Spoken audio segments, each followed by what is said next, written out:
আসসালামু আলাইকুম। গতকাল বার্সেলোনা ভিয়ারিয়ালের বিপক্ষে 5-1 গোলে জয় পেয়েছে, যেখানে লেমিন ইয়ামালের দারুণ একটি অ্যাসিস্ট আমাদেরকে লিওনেল মেসির কথা মনে করিয়ে দিয়েছে এবং রাফিনহা সে অ্যাসিস্টে দারুণ ফিনিশিং করেছেন। তবে সব কিছুর পর টার স্টেগেন বার্সেলোনার গোলকিপার যে ইনজুরিতে পড়েছেন এবং দীর্ঘ সময়ের জন্য মাঠের বাইরে চলে গিয়েছেন। এখন বার্সেলোনা কি নতুন গোলকিপার সাইন করাতে পারবেন নাকি, যেহেতু ট্রান্সফার উইন্ডো বন্ধ হয়ে গিয়েছে? নিয়ম কি বলে সেটি নিয়েই আলোচনা করব। প্রথমে বলি, টার স্টেগেন একটি বল সেভ করতে গিয়ে যখন ইনজুরি আক্রান্ত হয়েছেন এবং তিনি যেভাবে মাঠ ছেড়েছেন, সাথে সাথেই অ্যাম্বুলেন্সে করে তাকে হাসপাতালে নিয়ে যাওয়া হয়েছে। তার ইনজুরিটি গুরুতর। বার্সেলোনা কোচ হ্যান্সি ফ্লিক বলেছেন যে টার স্টেগেনকে দেখে মনে হয়েছে তার ইনজুরিটি গুরুতর।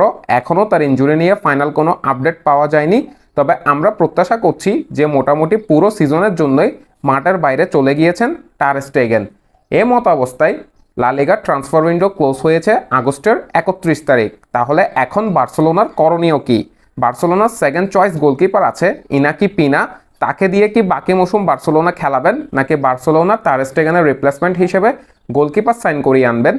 বার্সেলোনা চাইলেই এখন যদি টার স্টেগেন 4 মাসের বেশি সময়ের জন্য মাঠের বাইরে চলে যায়, তবে তার রিপ্লেসমেন্ট আনতে পারবেন এবং সেটির জন্য ট্রান্সফার উইন্ডো খোলার জন্য অপেক্ষা করতে হবে না। আমি আপনাদেরকে বলছি, লা লিগার ট্রান্সফার নিয়ম, অর্থাৎ একটি প্লেয়ার যদি ইনজুরিতে পড়ে, একটি দলের ক্রুশাল একটি প্লেয়ার যদি ইনজুরিতে পড়ে, তাহলে লা লিগায় নিয়ম আছে যে সে প্লেয়ারটি যদি 4 মাসের অধিক সময়ের জন্য মাঠের বাইরে চলে যায়, তখন ক্লাবটি ইমিডিয়েট তার একটি রিপ্লেসমেন্ট লোনে কিংবা কিনে সাইন করিয়ে নিয়ে আসতে পারবে। সেক্ষেত্রে বার্সেলোনা যদি টার স্টেগেনের রিপ্লেসমেন্ট সাইন করাতে চায়, তাহলে বার্সাকে মার্কেটে খুঁজে বের করতে হবে যে টার স্টেগেনের বদলি হিসেবে তারা কোন গোলকিপারটিকে নিয়ে আসতে চাচ্ছে। সেই সাথে বার্সেলোনার একটি স্যালারি রেস্ট্রিকশন আছে। আপনারা সবাই জানেন ফিনান্সিয়াল ক্রাইসিসে ভুগছে ফুটবল ক্লাব বার্সেলোনা। তাহলে নতুন গোলকিপার সাইন করানোর ক্ষেত্রে বেতনও একটি বড় চ্যালেঞ্জ হয়ে দাঁড়াবে বার্সেলোনার। তবে সেটির জন্য লা লিগার নিয়ম আছে, যদি কোনো প্লেয়ার ইনজুরি হয় তবে সে ক্লাবে যে পরিমাণ বেতন পেত তার সমপরিমাণ নয়, বরং তার 80 ভাগ বেতন দিয়ে নতুন প্লেয়ারকে বার্সেলোনা আনতে পারবে। সেক্ষেত্রে টার স্টেগেন বার্সেলোনায় বাৎসরিক 9 মিলিয়ন ইউরো বেতন পেত। অর্থাৎ বার্সেলোনা যদি এখন কোনো গোলকিপার সাইন করতে চায়, তাহলে তার 80 ভাগ অর্থাৎ 7 মিলিয়ন ইউরো বেতন দিয়ে একটি গোলকিপার বার্সেলোনা নিয়ে আসতে পারবে। দেখুন, 7 মিলিয়ন ইউরো কিন্তু ইউরোপিয়ান ক্লাব ফুটবলে একজন গোলকিপারের জন্য মোটেও কম অ্যামাউন্ট নয়। অর্থাৎ এই টাকা বেতন দিয়ে বার্সেলোনা চাইলেই একজন ভালো গোলকিপার ট্রান্সফার মার্কেট থেকে নিয়ে আসতে পারে।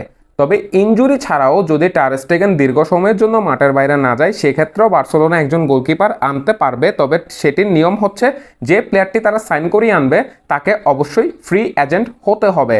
অর্থাৎ সে অন্য কোনো ক্লাবের সাথে চুক্তিবদ্ধ প্লেয়ার হতে পারবে না। ফ্রি এজেন্ট প্লেয়ারকে বছরের যে কোনো সময়ে সাইন করাতে পারবে স্প্যানিশ ক্লাবগুলো। সেক্ষেত্রে টার স্টেগেন যদি এখন পুরো সিজনের জন্য মাঠের বাইরে চলে যায় কিংবা 4 মাসের অধিক সময়ের জন্য মাঠের বাইরে চলে যায়, তাহলে অবশ্যই বার্সেলোনাকে একজন গোলকিপার সাইন করাতে হবে। কারণ ইনাকি পেনাকে দিয়ে পুরো মৌসুম খেলানোর মতো গোলকিপার আসলে সে হয়নি। তার যথেষ্ট অ্যাবিলিটি আছে, সেটি সত্য, লা মাসিয়া থেকে উঠে এসেছে। তবে সে কিন্তু সবসময় বেঞ্চেই ছিল, মূল একাদশে একটানা এতগুলো ম্যাচ খেলার অভিজ্ঞতা এখনও তার নেই। তাই বার্সেলোনার অবশ্যই ট্রান্সফার মার্কেট থেকে বর্তমানে একটি গোলকিপার খুঁজে বের করতে হবে। সেক্ষেত্রে অনেকগুলো গোলকিপার আছে, বার্সেলোনা তাদেরকে কনসিডার করতে পারে। এই যেমন কয়েকদিন আগেও Spanish goalkeeper David De Gea free agent হিসেবে বসেছিল, সেরকম অনেকগুলো গোলকিপার ট্রান্সফার মার্কেটে আছে এবং বার্সা চাইলে তাদের মধ্যে যে কোনো গোলকিপারকে এখন সাইন করিয়ে নিয়ে আসতে পারে। তবে তার জন্য আগে টার স্টেগেনের ফাইনাল ইনজুরি রিপোর্ট বার্সেলোনার হাতে আসতে হবে। কতদিনের জন্য মাঠের বাইরে গিয়েছেন টার স্টেগেন সেটি জানতে হবে বার্সেলোনাকে। মাহের আহমেদ মাহি, এমএস থিংবার্স।